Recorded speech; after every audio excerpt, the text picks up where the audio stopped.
ভাতটা রান্না করে নিলাম। এখানে আমি হাফ কৌটো চাল নিয়েছি, এটা বাসমতি চাল আছে। চালটা আমি একদম সুন্দর করে ভাতটা রান্না করে নিয়েছি। বেশি করে অবশ্যই ভাতটা রান্না করার সময় জল দিতে হবে, তাহলে একদম ঝরঝরে ভাত হবে।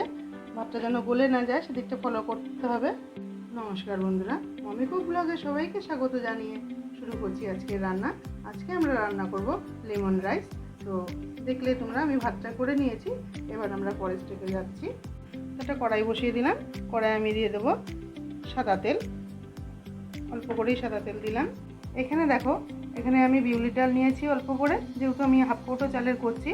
আর এখানে চানা ডাল মানে ছোলার ডাল আছে এখানে, আর এখানে কিছু কাঁচা বাদাম আছে।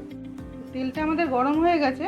প্রথমে আমি দিয়ে দিলাম দুটো শুকনো লঙ্কা, একটু চিড়ে দিয়ে দিলাম, আর একটু কালো সর্ষে ফোড়ন দিয়ে দিলাম। এবার আমি ছোলার ডাল, বিউলির ডাল ও কাঁচা বাদাম এগুলো আমি দিয়ে দিলাম, একটু ভেজে নেব। গ্যাসের আঁচটা কমিয়ে রাখবো। মিনিট 5 আমি ভেজে নিলাম। এরপরে আমি দিয়ে দেবো কারি পাতা ও কটা কাজু দিয়ে দেবো আমি অল্প করে।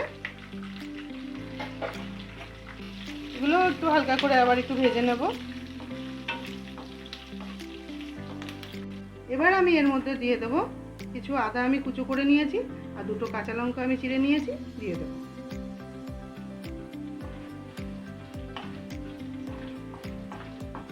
এবার আমি এর মধ্যে স্বাদ মতো নুন দিয়ে দেবো, একটু হলুদ গুঁড়ো দেবো।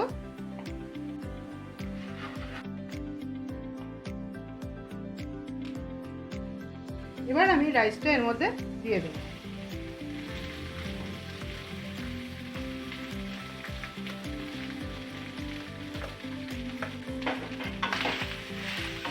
হলুদটা দেওয়ার পর বন্ধুরা এটা মাথায় রাখতে হবে, হলুদটা যেন পুড়ে না যায়।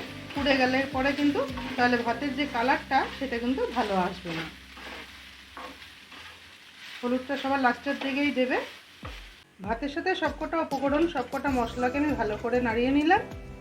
এই পর্যায়ে চলে আসলে পরে মেন যে জিনিসটা লেমন রাইসে, এই লেবুর রস আমি দিয়ে দেব।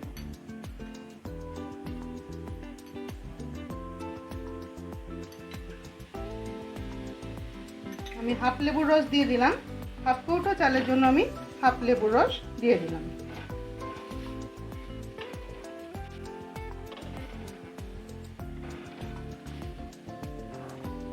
এবার এর মধ্যে দিয়ে দেবো আমি একদম অল্প পরিমাণে চিনি, একদমই অল্প পরিমাণে। তৈরি হয়ে গেল বন্ধুরা আমাদের লেমন রাইস। খুব সহজ পদ্ধতি, খুব তাড়াতাড়ি হয়ে যায়। আমি এটা, আমার কাছে বাসমতি চাল ছিল তাই আমি বাসমতি চাল দিয়েই করলাম। তোমাদের কাছে যদি হাতের কাছে বাসমতি চাল না থাকে, তাহলে ভালো যে দামি যে মিনিকেট চাল সেইটা দিয়েও তোমরা বানিয়ে নিতে পারো। বাড়িতে গেস্ট আসলে পরে চট করে কিন্তু এটা বানিয়ে নিয়ে কিন্তু একদম তাক লাগিয়ে দিতে পারো গেস্টকে, আর সবাই খেয়ে ভালোও বলবে এটা খুব ভালো খেতে।